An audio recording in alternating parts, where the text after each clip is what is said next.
자리에 쓰신 채로 요한복음 8장 19절부터 30절을 찾겠습니다. 요한복음 8장 19절부터 30절까지를 찾으셔서 저와 한 절씩 교독하겠습니다. 이에 저희가 묻되 네 아버지가 어디 있느냐? 예수께서 대답하시되 너희는 나를 알지 못하고 내 아버지도 알지 못하는도다. 나를 알았다면 내 아버지도 알았으리라. 이 말씀은 성전에서 가르치실 때에 연보계 앞에서 하셨으나 잡는 사람이 없으니 이는 그의 때가 아직 이르지 아니하였음이로라. 다시 이르시되 내가 가리니 너희가 나를 찾다가 너희 죄 가운데서 죽겠고 나의 가는 곳에는 너희가 오지 못하리라. 유대인들이 가로되 저가 나의 가는 곳에는 너희가 오지 못하리라 하니 저가 자결하려는가. 예수께서 가라사대 너희는 아래서 났고 나는 위에서 났으며 너희는 이 세상에 속하였고 나는 이 세상에 속하지 아니하였느니라. 이러므로 내가 너희에게 말하기를 너희가 너희 죄 가운데서 죽으리라 하였노라. 너희가 만일 내가 그인 줄 믿지 아니하면 너희 죄 가운데서 죽으리라. 저희가 말하되 네가 누구냐? 예수께서 가라사대 나는 처음부터 너희에게 말하여 온 자니라. 내가 너희를 대하여 말하고 판단할 것이 많으나 나를 보내시니가 참되심에 내가 그에게 들은 그것을 세상에게 말하노라 하시되 저희는 아버지를 가리켜 말씀하신 줄을 깨닫지 못하더라. 이에 예수께서 가라사대 너희는 인자를 든 후에 내가 그인 줄 알고 또 내가 스스로 아무것도 하지 아니하고 오직 아버지께서 가르치신 대로 이런 것을 말하는 줄도 알리라. 나를 보내신 이가 나와 함께 하시도다. 내가 항상 그의 기뻐하시는 일을 행함으로 나를 혼자 두지 아니하셨느니라. 이 말씀을 하심에 많은 사람이 믿더라. 아멘. 저는 저희 정신세계, 제 감정의 정화를 위해서 때때로, 그럼 영어로는 카타르시스라고 그럽니다. 내 감정이 아주 복잡다단해지고 그렇게 되니까 한 번씩 씻을 필요가 있습니다. 그 정화를 하고 싶을 때는요, 뭐 복잡한 일 하지 않고 유튜브에 들어가서 한국에서 방송하는 탈북자들의 프로그램을 종종 찾아봅니다. 서로 얼굴도 같고 언어도 같고 뭐 가만히 보면은 느끼는 감정도 서로 동일한 것 같은데요. 너무나도 다른 세상에서 살던 이야기를 제가 듣게 되니까요. 어떻게 살았는지를 그 출연하고 있는 탈북자들이 털어놓고 있는 그 얘기를 듣다 보면은 그 이야기가 나의 기억 속 어디엔가도 아직 남아있는 이야기 같기도 한 그런 이야기를 듣게 되니까요. 또 그 사람들이 이 땅에 와가지고 남한 땅에 와가지고 무엇이 그리 또 좋았는지 그들이 감격하고 그들이 또 그렇게 기뻐서 이야기하는 그 사소한 삶의 기쁨의 그 조건들을 바라보면서요. 참 그렇구나. 그 고생을 벗어난 감정을 내가 충분히 공감이 되니까요. 현재 내가 살아가고 있는 삶에 대해서 나는 이렇게 그냥 감사가 없이 살아도 될까 하는 마음이 들어서 그런 프로그램을 볼 때마다 대단히 도전도 받게 되는 것입니다. 그 TV에 출연한 사람들이요. 한결같이 목숨을 걸고 탈북을 경험한 이야기들을 우리에게 들려줍니다. 어떻게 저럴 수가 있을까 싶은 이야기들을 그저 끝도 없이 줄줄이 들려주는 것입니다. 전혀 다른 세상에서 온 사람들 같아요. 그리고 또 목숨을 걸고 넘어왔다는 그 기막힌 사연들을 들으면 지금 내가 이렇게 안락하고 평안한 삶을 누리며 살고 있는 나는 뭐 이렇게 살아도 괜찮을까 하는 그런 자책감도 느끼게 되는 그런 말씀들이 되는 것입니다. 그래서 참 좋습니다. 제가 또 마음을 다스리고 또 현재를 냉정하게 바라보고 현실을 수용할 수 있는 그런 마음의 여유가 생겨서 너무 좋습니다. 사실 남과 북이요 전혀 다른 두 적대적인 세계잖아요. 그리고 그 속에서 살고 있던 사람들이 목숨을 걸고 남쪽으로 넘어온다는 이 얘기를 가만히 생각해 보면 지금 이 세상에서 살고 있다가 예수를 믿는 믿음을 선택하여 하나님의 백성이 되고 있는 사람들의 이야기와도 너무나도 흡사하다 하는 그런 생각이 드는 것입니다. 우리 예수 믿는 사람들은 어떤 면에서 보면 다 어때요? 영적으로는 탈북자들과 마찬가지인 것입니다. 전적으로 죄 가운데 속박되어 그렇게 죽을 수밖에 없는 삶을 살다가 우리가 예수를 믿는다는 것 때문에 전혀 다른 세상으로 우리가 탈출해 나와 참으로 우리 삶에 새로운 기회도 얻고 새로운 삶의 기쁨도 누리면서 우리가 사는 사람들이 되었으니까요. 너무나도 참 흡사하다 하는 생각이 듭니다. 사실 오늘 우리가 읽은 이 성경의 본문을 우리가 읽으면서도요. 예수님과 예수님을 적대시하고 있는 이 바리새인들 사이에 있던 이 대화를 보면서도 참 두 다른 세계의 사람들이 대화를 나누고 있는 것과도 같다 하는 것을 느끼지 않습니까? 전혀 다른 세상에 살고 있는 바리새인들과 또 전혀 다른 세상에서 온 예수 그리스도께서 주고받는 이 대화를 우리가 들으면서 우리는 또 의외로 우리의 믿음을 새롭게 다짐할 수 있는 기회를 얻게도 되는 것입니다. 사실 이 바리새인들 자신들과 생각을 달리한다는 것 때문에 그것 하나 때문에 이 사람들은 예수님을 자신들의 적으로 삼고 어떻게 해서든지 무너뜨리겠다, 어떻게 해서든지 제거해 버려야겠다 하는 생각을 가지고 예수 그리스도를 늘 만났습니다. 오늘 내용을 가만히 생각해 보면 이 사람들 입으로는 메시아를 기다리는 사람들이라 그렇게 하지만 실생활에서는 어떻게 살았습니까? 실생활에서는 메시아를 기다리는 우리라고 말하는 그 사람들이 전혀 메시아를 원하지 않고 사는 사람들과 동일한 모습으로 살고 있는 것으로 보여집니다. 왜냐하면 이 사람들이 바라고 있는 메시아는 어떤 메시아였습니까? 하나님께서 저들의 오늘의 삶을 도와주기 위해서 하나님 보내주시는 그런 구원의 주, 즉 도우미, 자신의 삶을 좀 더 향상시켜줄 도우미, 자신들을 좀 더 행복하게 만들어줄 그런 도우미 이상의 존재를 저들은 원하지 않고 있었기 때문입니다.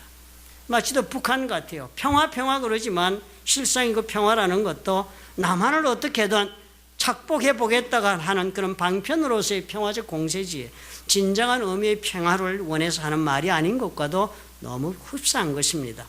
바리새인들 메시아 그러면서 찾고 있는 것처럼 보여서 가장 경건한 하나님의 자녀들처럼 사는 것처럼 보였지만 정작 그들은 어때요? 하나님께서 보내시는 메시아를 볼 수 있는 마음이 없었습니다. 왜요? 그런 메시아를 원하지 않았으니까요. 그러니까 그 메시아가 눈앞에 와 있어도 보지도 못하고 깨닫지도 못했던 것입니다. 그래서 오늘 이 이상한 이야기가 진행이 되고 있는 것입니다. 예수님의 말씀은 바리새인들의 그래서 말씀을 할 때마다 도발적으로 들려지고 오늘 이 얘기를 통해서 예수님 말씀을 들을 때마다 바리새인들은 그 마음속에 질문이 유발됩니다. 왜 저런 말을 할까 하는 그런 갈등이 일어나게 됩니다. 그래서 바리새인들이 세 가지의 질문을 하지 않을 수가 없다 한 내용을 우리가 봅니다. 이 세 가지 바리새인들이 예수께 한 질문을 보면요, 저들의 마음 상태가 다 드러납니다. 궁금해서 물어보는 질문이든지 아니면 듣기 싫어서 내뱉던 질문이든지 우리가 하는 말을 보면 그 사람의 마음을 알 수 있는 것처럼 우리가 저들의 속마음을 이 세 질문을 통해서 다 살펴볼 수가 있습니다. 그 첫 번째 질문이 이것이었습니다. 네 아버지가 어디 있느냐? Where is your father? 그렇게 물었습니다. 뭐 질문 그대로 이렇게 읽으니까 글로서 읽으니까 아버지 어디 계시냐 물었다 이렇게 우리 생각하겠지만요. 사실 이렇게 물은 질문을 하게 된 데는 이유가 있었지요. 예수님이 내가 생명의 빛이다 그러시니까요. 요한복음 8장 13절에 바리새인들이 그 말을 듣고는 이렇게 예수님을 공박합니다. 네가 너를 위하여 증거하니 네 증거는 참되지 않다. 네가 지금 생명의 빛이라는 그 말은 네가 네 자신이 스스로 증거하고 있는 것이니까 참된 말이 될 수가 없다라고 부인을 했습니다. 왜냐하면 이분들의 생각에 이분들은 무슨 일이든지 사실로 증거하려면 두 사람의 증인이 있어야 된다라고 믿었던 사람들입니다. 그러니까 두 사람이 증거를 해야지 네가 스스로 빛이라고 그런다고 우리가 어떻게 그것을 인정해 주겠느냐. 그건 진실된 이야기라고 볼 수 없다. 네가 스스로 너 자신을 말하고 있을 따름이 아니냐. 그러니까 예수께서 대답을 하시는 것입니다. 내가 나를 위하여 증거하는 자가 되고 그 한 사람이 있다는 건 내가 나를 위해 증거하지 않느냐. 그리고 또 나를 보내신 아버지도 나를 위하여 증거하신다. 두 사람이 증거하고 있지 않느냐라고 예수께서 대답을 했습니다. 그러니까 이 사람들이 반문한 거예요. 네 아버지가 어디 있느냐? Where is your father? 네 아버지 도대체 어디 있는데? 이 사람들은 알고 있지 않아요? 육체의 아버지가 요셉인 것도 알고 있고 한데 네 아버지가 도대체 어디 있는데? 대단히 냉소적인 질문을 한 것입니다. 그저 알고 싶은 물은 궁금증의 질문이 아니었습니다. 냉소하면서 비웃으면서 네 아버지가 어디 있는데 아버지가 너를 보내셨다고 그러느냐. 예수께서 그렇게 대답을 하십니다. 너희들은 나를 알지 못한다. 그러니까 이렇게 나를 비웃는 말을 하는구나. 너희들은 나를 알지 못하고 내 아버지도 알지 못하는도다. 나를 알았다면 내 아버지도 알았을 것이다. 이런 질문 안 했을 거예요. 그러면서 예수님이 덧붙여 말씀하십니다. 너희는 아래서 났고 나는 위에서 났다. 너희는 이 세상에 속하였고 나는 이 세상에 속하지 아니했다. 그래서 너희들이 지금 나에게 이런 엉뚱한 냉소를 지금 하는 것이다. 너희들이 태어난 세상과 살고 있는 세상과 내가 온 세상이 서로 다르기 때문에 너희들은 내 아버지를 모르는 것이 지극히 당연한 일이 되고 있다 그랬습니다. 이 사람들 스스로는 어떤 사람들입니까? 바리새인들이요. 하나님의 말씀으로 그렇게 산다고 스스로 자부하는 사람, 율법에 정통한 사람, 바리새인 그러면요, 그 당시 예루살렘에서 약 5천 명 정도밖에 없는 사람들이 열심히 하나님의 말씀을 자기들의 삶에 적용하고 살고자 하는 평신도 운동가들이라고 해도 틀림없는 사람들입니다. 그러니까 얼마나 율법을 연구했습니까? 어떻게 살아야 우리 하나님 말씀대로 사는 거야? 라고 몸부림치며 살았던 사람들이 되어서 일반적인 율법에 대해 알지 못하고 하나님을 잘 알지 못하는 평범한 백성들의 눈에는 대단히 존경스러운 그런 사람들이 바리새인들이었습니다. 스스로 그런 사람들이었지만은요, 그렇게 아는 것이 많다, 하나님의 말씀대로 사는 것이 내 인생의 목표라고 말하고 있는 사람조차도 그럼에도 불구하고 이 사람들은 뭐예요? 예수께서 말씀하시기를 너희들은 하나님을 아는 사람들이 못 된다 그랬습니다. 하나님이 누구신지를 모르니까 너희들은 나도 모르는 것이 지극히 당연하다. 그리고 그래서 너희들은 나에게 이렇게 냉소적으로 비웃을 수 있다고 그랬습니다. 사실 하나님이 누구신가를 알고자 하는 마음이 얼마나 중요합니까? 그것을 알면은요, 정말 예수께서 말씀하시는 거예요. 그 마음을 가지고 있으면, 알고자 하는 마음이 있으면은 너희들이 비록 아래에서 났다 할지라도 그 마음 때문에라도 하나님 아는 길이 열린다 하는 것을 주님이 말씀하시고 계신데요. 로마서 1장 28절에서는 그런 인간의 상태를 이렇게 지극히 단순하게 우리에게 알려주고 있는 것입니다. 로마서 1장 28절을 하나님을 알기를 거부하는 사람들 이야기 이렇게 적습니다. 1장 28절이에요. 저희가 마음에 하나님 두기를 싫어하며, 저희가 마음에 하나님 두기를 싫어함으로 싫어하는 까닭에 하나님께서 저희를 그 상실한 마음대로 내버려 둔다 그랬습니다. 대단히 중요한 이야기를 로마서 우리 알려줘요. 저희가 마음에 하나님 두기를 싫어한다. 그러니까 뭐 하나님 가슴에 안 품고 살기를 싫어한다. 우리 이렇게 이해하기 쉽지만 번역 참 한국말도 잘했어요. 이 원어를 보면 킹 제임스 버전은 좀 원어에 가깝게 그렇게 좀 거칠게 영어로 번역을 했습니다. 그렇게 번역할 때 그랬습니다. Do not want to retain God in their knowledge. 그들의 지식 속에 하나님을 그렇게 품기를 그들이 원하지 않았다. 즉 뭐예요? 다른 말로 하면 NIV에서 아주 잘 설명했습니다. 하나님을 아는 지식을 얻는 것을 가치가 있다고 생각하지를 않았다는 거예요. 하나님을 아는 지식을 그것이 다 값어치가 있는 일이라고 생각하지 않고 그 가치 없는 일이야. 하나님 아는 거 그거 무슨 삶에 쓸모가 있겠어? 그게 무슨 내 인생에 도움이 돼? 라고 말하는 그런 사람들을 그렇게 설명하는 거예요. 그런 사람들을 하나님께서 어떻게 하신다고요? 저희를, 그런 사람들을 그 상실한 마음대로 내어버려 두었다. 상실한 마음이라고 번역한 것은 빼앗긴 마음이라고 설명하고 있습니다. 빼앗긴 마음, 낙원에서 죄짓고 쫓겨나면서 하나님의 모든 축복을 빼앗기고 저주된 세상 가운데서 살아가느라고 죄 가운데 원망과 불평과 저주와 질병 속에서 고통 가운데 살아가는 그 마음을 뜻하는 것입니다. 그 마음대로 내어버려 둔다 하나님이요. 하나님 알기를 싫어하니까. 그건 뭐 가치가 있어? 그러니까 내어버려 둔다라는 단어도요, 무서운 단어입니다. 원어로는 파레토켄이라고 썼지만은요, 영어로 번역하면 give up. 여러분 잘 쓰시죠? give up 하는 거. 하나님 그래 알았다. 네가 그래 하나님 아는 것이 값어치가 없다고 생각하고 사느냐? 그럼 그래라. 네 뜻대로 한번 살아보라라고 하나님이 그저 던져버리고 그 인생을 포기하고 만다는 것입니다. 그래서 그 다음 로마서 보면 기가 막힌 이야기가 나와요. 그렇게 하나님 버리니까 그 다음 그 인생이 어떻게 사는지 알아요? 그 빼앗긴 마음이 다른 마음이 아닌 거예요. 불의를 사랑하고 추악하고 탐욕에 가득 차고 악의가 가득하고 시기하고 살인하고 분쟁하고요, 수군수군하고 비방하고 미워하고 능력하고 온갖 죄된 모습을 다하는 모습이 우리의 죄된 모습 그대로 행하는 것, 그것이 일어나는 거예요. 그리고 로마서 이렇게 적습니다. 저희가 이 같은 일을 행하는 자는 사형에 해당하다고 하나님의 정하심을 알고도 하나님을 알고 싶어하지 않으면서도 안다는 거예요. 인간들은 이런 짓 하고 살면 하나님이 가만 안 둔다는 걸 안다는 거예요. 심판받는다는 거.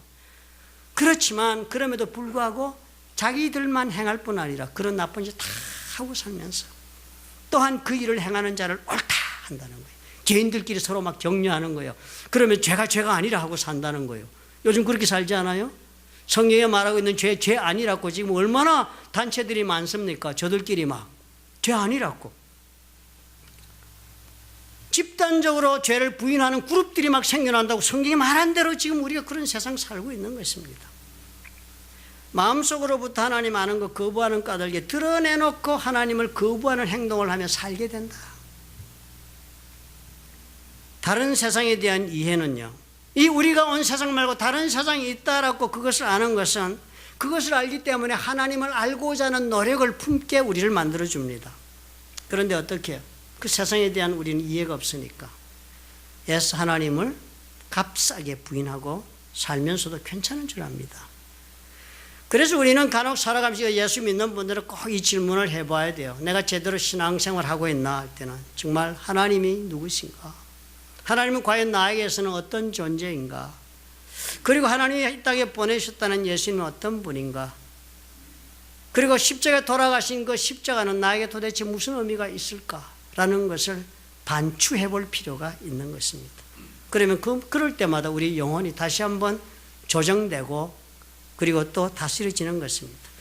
그렇지만 성경 우리에게 말씀해요. 이런 것들을 우리가 서로 질문하고 공부하고 한다고 해서 하나님을 아는 것이 아니라는 것입니다. 사실은 로마서 1장 19절과 20절에 하나님에 관해 이렇게 적습니다. 이는 하나님을 알만한 것이 저희 속에 보임이라. 하나님께서 이를 저희에게 보이셨느니라. 하나님 아는 것은 사람이 찾아서 아는 게 아니랍니다. 하나님을 알만한 그런 능력이 우리 속에 보여진대요. 들어있어서 하나님께서 보여주기 때문에 인간은 하나님을 알게 된답니다. 그러면서 이렇게 적습니다. 창세로부터 그의 보이지 아니하는 것들 곧 그의 영원하신 능력과 신성, 즉 하나님의 영원한 능력과 신성이 창세로부터 우리 눈에는 안 보이지만 그것이 어디에 나타나냐 하면 그 만드신 만물에 분명히 보여서 알게 되나니 그러므로 저희가 핑계치 못한다. 어느 인간이든지 간에 인간이라면 이 세상 만물을 보고 우리가 사는 이 모든 환경을 바라보면 무한한 창조주의 능력이 있어서 일이 일어나고 있다. 하나님이 이 모든 일을 만드셨다는 것을 본능적으로 부인할 수 없다는 거예요. 우리는 태어나면서부터 본능적으로 보면 안다는 거예요. 하나님을 알 수 있는 그런 모든 조건을 내 속에 타고났는데도 불구하고 우리는 어떻게 해요? 부인하고 있다는 것입니다. 그러니까 그렇게 부인하고 하나님 알기를 거부하면 하나님 그래서 어떻게 해요? 오케이. 네가 나를 버리면 나도 너를 버리지 뭐. 하나님 그렇게 하신다는 거예요. 왜 이렇게 사람들이 살면서도 두려운 것을 모를까요? 왜 이렇게 살면서도 그것이 중요한 문제라고 받아들이는 사람이 이토록 없을까요? 다른 세상에 대한 이해가 없기 때문입니다. 지금 우리가 사는 이 세상이 전문적으로 알고 여기에 우리가 집착하고 있기 때문에 그렇다고 오늘 예수께서 지적을 했습니다. 예수님 바로 그 지적 바리새인들이 한 것 아닙니까? 너희들은 지금 너희들이 사는 세상 이것밖에 아는 것이 없다는 거예요. 너희들이 출신이 이 세상이니까 이 세상밖에 모르는 거 당연하지. 그러나 나는 위에서 왔다. 나는 이 세상에 속하지 않는다. 내가 온 세상을 알면 하나님을 알게 된다 라고 주님이 우리에게 말씀하시면서 그리고 또 하나님 알면 내가 누군지를 알고 믿게 된다. 나를 믿으면 내가 그 세상을 보여주겠다.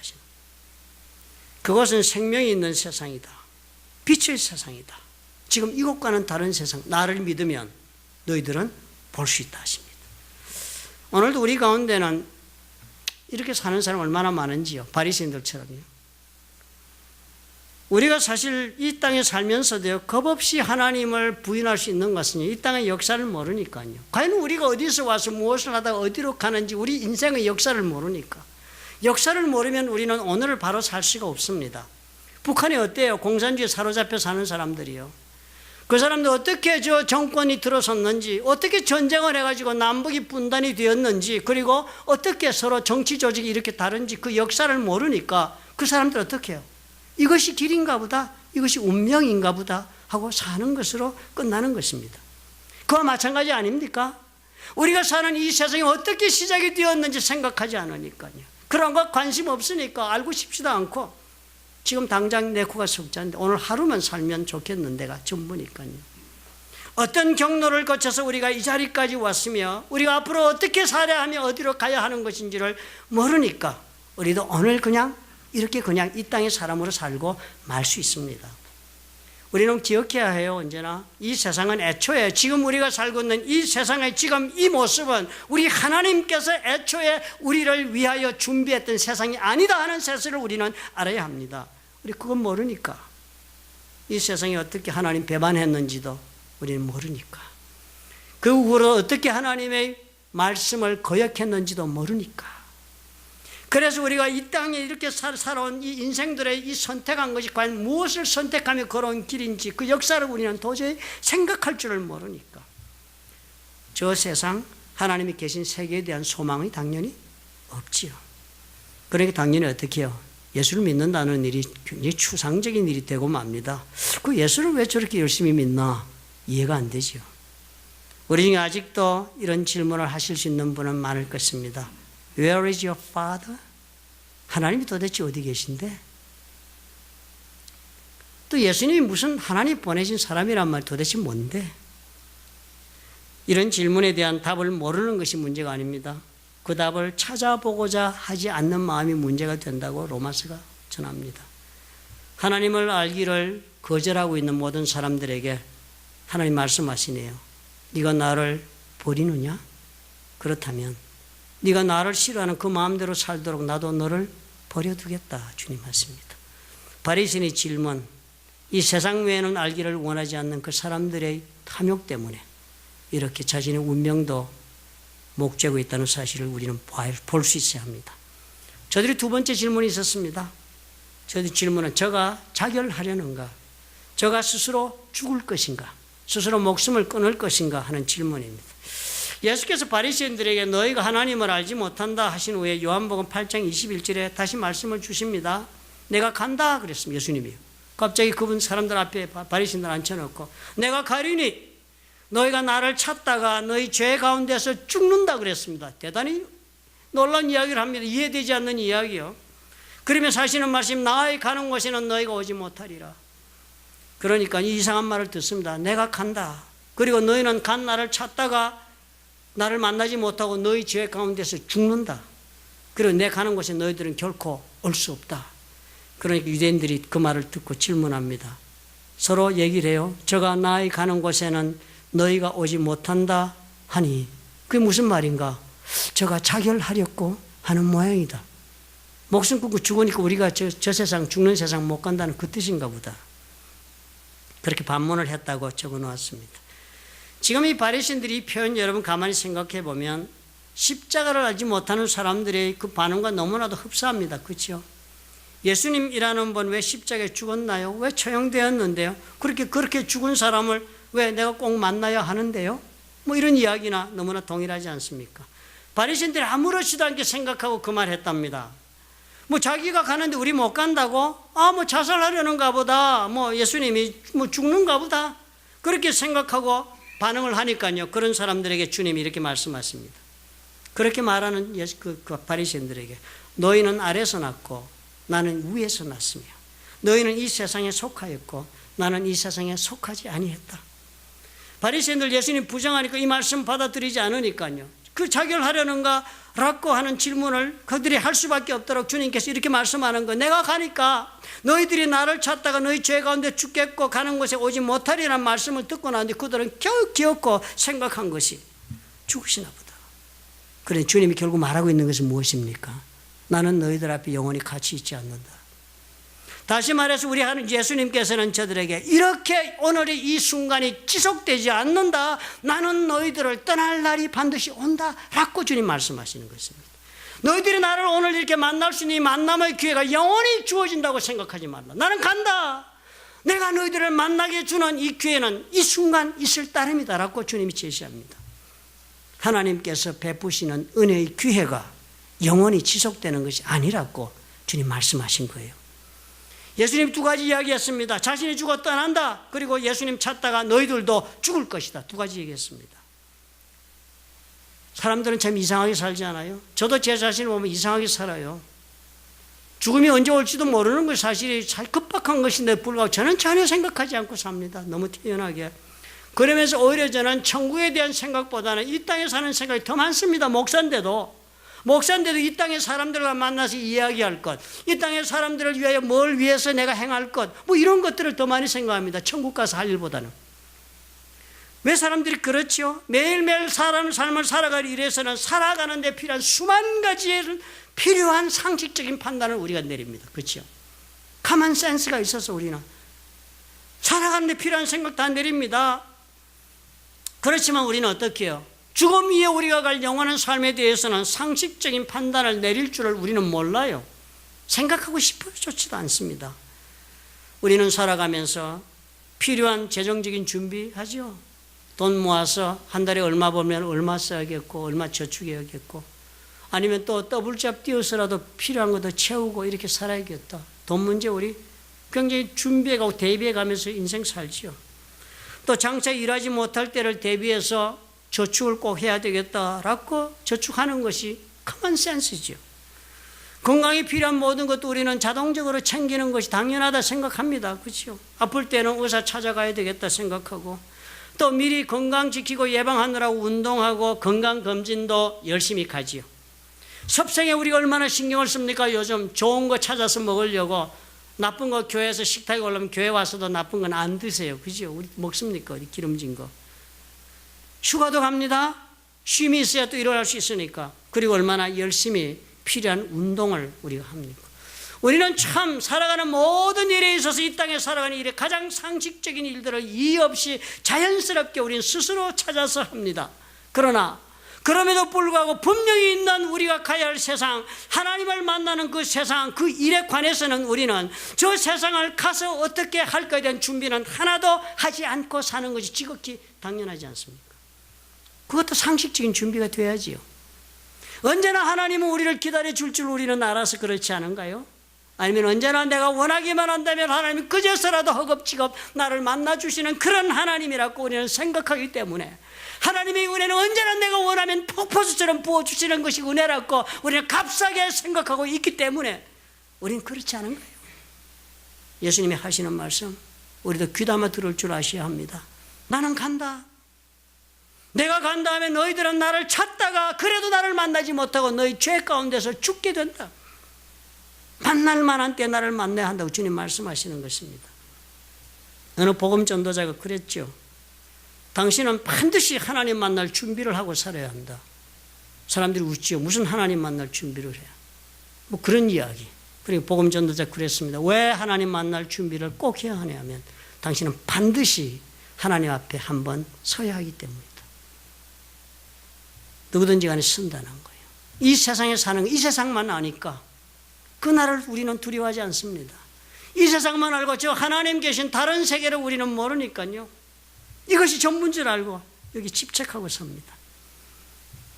언젠가는 하나님 앞에 서게 되는데요. 그 전에 꼭 한 가지 우리 해야지요.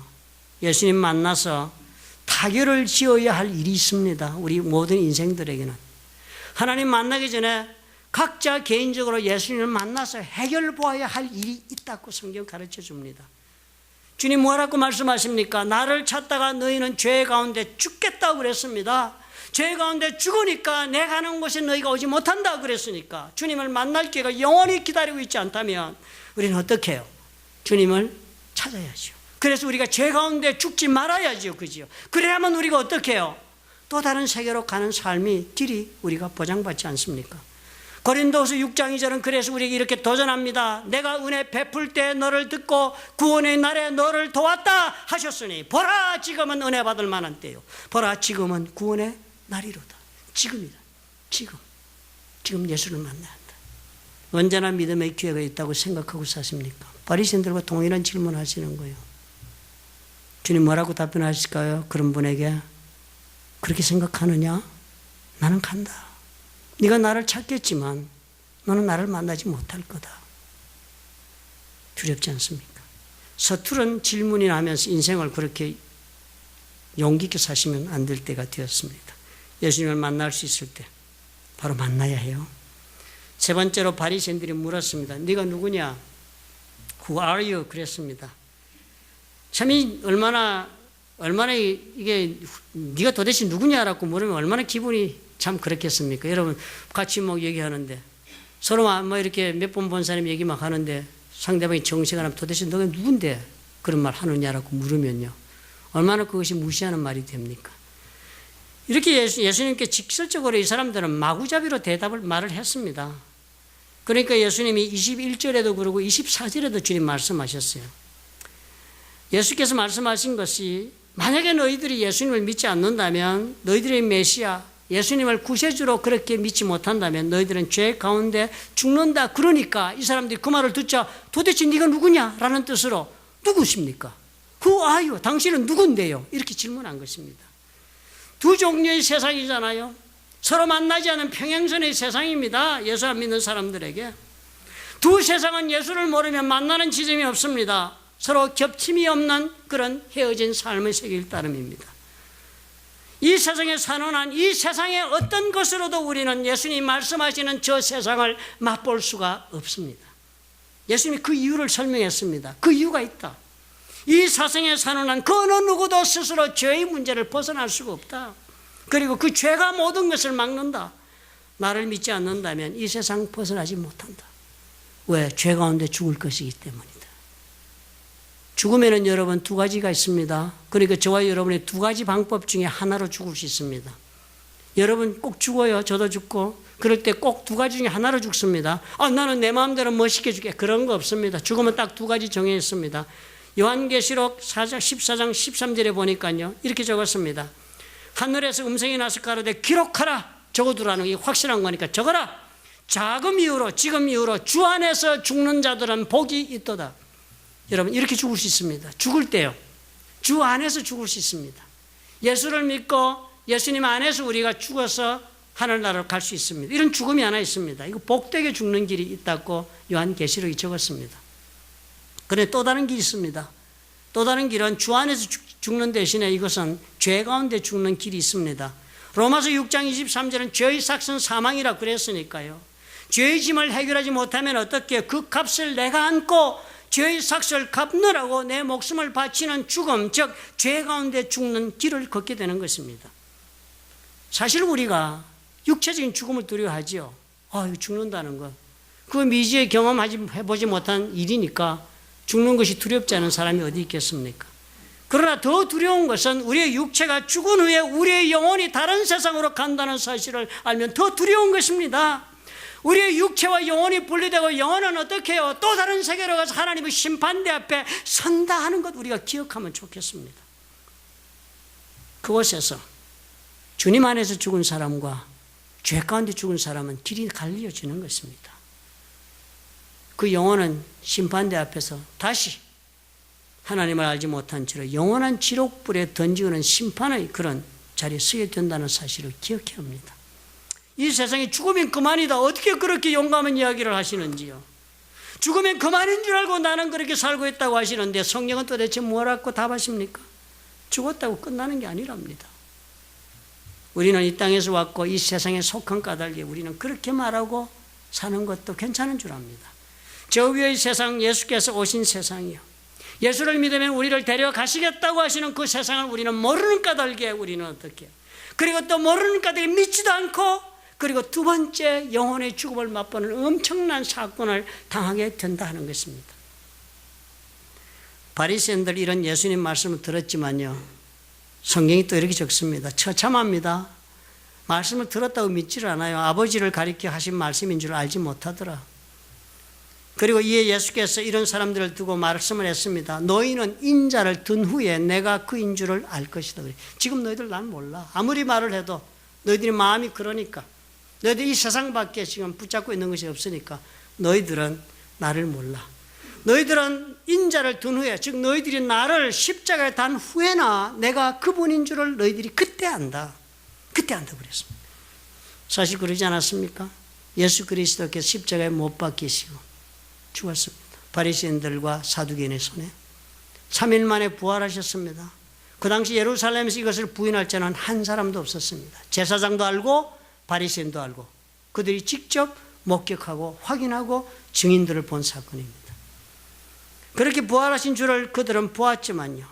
그런데도 불구하고 이 세상에 집착하고 살고 있으니까 이 세상 밖에는 자기들의 소망이 여기에 있는 사람들이 못 되니까 그런 부활하신 주님, 인자의 손에 들리고도 나서도 주님이 말씀하신 그 주님을 알고서도 부인하는 엄청난 그런 불신의 길을 걷는 것입니다.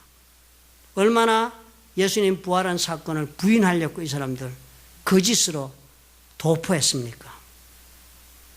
왜 그렇게 살았습니까? 출발이 간단했습니다. 하나님을 알고자 하는 마음이 없었으니까요. 하나님을 아는 지식을 귀하게 생각하지 않았으니까요. 이 세상과 다른 위에 있는 세상, 예수께서 오신 세상이 생명이 넘치는 세상이라는 것을 믿고 그 세상을 소망하는 마음을 가지는 대신에 그들은 어떻게 해요? 지독하게도 이 세상에 집착하고 살았으니까요. 처절하게 예수님 대적하면서도 그러면서 이 사람들은 두려움이 없었습니다. 저와 여러분, 지금은 우리들 어떻습니까? 우리는 얼마나 이 세상에 집착하느라고 천국에 대한 생각을 해보고 있는지요. 북한의 사람들을 생각해 보았어요. 저 북에서 죽어가고 있는 사람들이 그 가운데도 유독 그 많은 사람들 가운데도 여기서는 이렇게 살 수 없다. 남한으로 가면 살 수 있다고 믿는 사람들이요. 그런 믿는 사람들이 목숨을 걸고 탈북을 감행합니다. 그리고 목숨을 걸고 탈북을 감행한 사람들이 살아서 오늘 이야기를 하는 것입니다. 새로운 세상의 삶을 누리고 증가하는 것입니다. 그런데 우리는 어떻습니까? 우리는 북한 주민들과 비교가 되지 않습니다. 우리는 혼자임으로 저들처럼 사선을 넘어야 할 사람들이 아닙니다. 우리는 우리를 대신해 이미 목숨을 건 예수 그리스도께서 우리 앞에 서 계시기 때문입니다. 나를 믿기만 하라. 나를 믿으면 누구든지 내가 저 세상으로 손을 붙잡아 인도하겠다고 약속하신 주님께서 먼저 목숨으로 모든 대가를 지불한 주님이 우리 앞에 서 있기 때문에 우리는 저들과는 비교가 되지 않습니다. 우리는 믿기만 하면 구원을 받고 믿기만 하면 하나님이 준비하신 세상의 그 놀라운 빛과 생명의 그 능력의 맛을 우리가 오늘 이 땅에서도 맛보며 살 수 있다고 성경은 우리 가르쳐 줍니다. 오늘 여러분 바리새의 세 가지 질문에 어떻게 답하고 싶습니까? 하나님을 알고자 노력해 보시겠습니까? 우리 예수께서 나를 위해 죽으셨다는 이 문제를 심각하게 가슴에 품고 고뇌해 보시겠습니까? 그리고 그리스도의 씨와 살아계신 하나님의 아들이며 또한 나에게도 구세주가 된다고 영접하시고 사시겠습니까? 그러실 수 있다면 여러분에게도 예수께서 말씀하신 대로 이 세상에서뿐 아니라 저 세상의 그 놀라운 능력과 은혜와 축복을 이 땅에서 맛보는 길이 열릴 것입니다. 믿으시면 아멘 하시기 바랍니다. 기도하겠습니다.